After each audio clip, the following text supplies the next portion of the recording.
नमस्कार बच्चों, स्वागत है आपका स्कूल बड़ी लर्नर में। मैं हूं संजय और आज हम पढ़ेंगे कक्षा 10 की अंग्रेजी की पुस्तक फर्स्ट फ्लाइट के अध्याय 1 में पहली कविता डस्ट ऑफ स्नो, और इसे रॉबर्ट फ्रॉस्ट ने लिखा है। Dust of snow Robert Frost द्वारा लिखित एक छोटी और सुंदर कविता है। यह एक प्रेरक कविता है जो हमें बताती है कि कैसी चीज़ों को देखने का हमारा नज़रिया हमारे दिमाग बदलता है और हमारे जीवन पर अधिक प्रभाव डालता है। जीवन के क्षणों का आनंद लेकर हम अपने दिन प्रतिदिन की समस्याओं और चिंताओं से छुटकारा पा सकते हैं। यह हमें सुखी और स्वस्थ जीवन जीने में भी मदद करता है। बर्फ की धूल कविता में कवि ने कोवा, बर्फ और हेमलॉक वृक्ष का उल्लेख किया है। कोवा, बर्फ की धूल और हेमलॉक वृक्ष कवि की अवसादग्रस्त और दुखद मिजाज का वर्णन करते हैं। चूंकि कविता की मनोदशा अच्छी नहीं है, इसलिए वह प्रकृति को उसी रूप में देखता है और अपनी भावनाओं को व्यक्त करने के लिए प्रकृति के लिए कटु पक्ष का वर्णन करता है। Dust of snow, the way A crow swooped down on me, the dust of snow from a hemlock tree has given my heart a change of mood and saved some part of a day I had rued.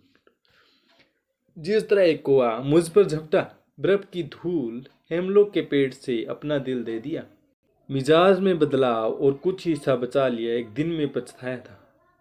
यानी कि इन लाइनों में कवि क्या कहना चाहता है? यह कविता एक साधारण क्षण प्रस्तुत करती है, लेकिन इसका एक बड़ा महत्व है। कवि कहता है कि वह उदास मन से था और एक हेमलॉक के पेड़ के नीचे बैठा था। सर्दी का मौसम था और चारों तरफ बर्फ ही बर्फ थी। उसी पेड़ पर एक कौवा बैठा था।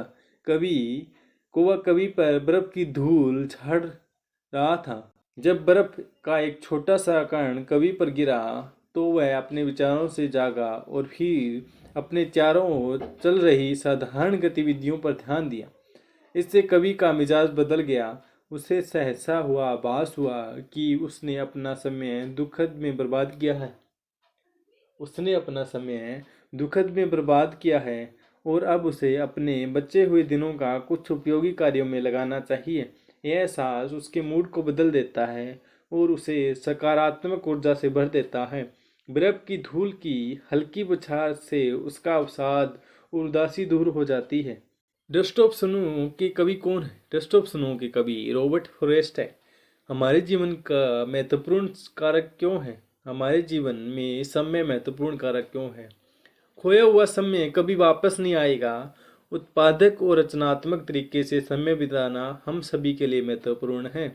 इस कविता में कवि के द्वारा यह बताया गया है कि जो समय चला जाता है वो कभी वापस लौट के नहीं आता। इसलिए हमेशा इस तरह जियो कि उस समय में हमने जो किया है और हमारे द्वारा जो किया गया है उसका हमें फल अवश्य मिले। यह नहीं कि कहीं पे बैठ के कोई अन्य चीज़ें करके हम समय को गंवा दें और बाद में पछताएं कि हमने उस समय यह नहीं किया जिसकी वजह से हमें यह भुगतना पड़ रहा है। हेमलॉक ट्री क्या है? हेमलॉक का पेड़ सफ़ेद फूलों वाला एक जहरीला पेड़ होता है। यह आमतौर पर दुखद के लिए खड़ा है। हेमलॉक का जो पेड़ है वह एक दुख के प्रति इस कविता में दिखाया गया है।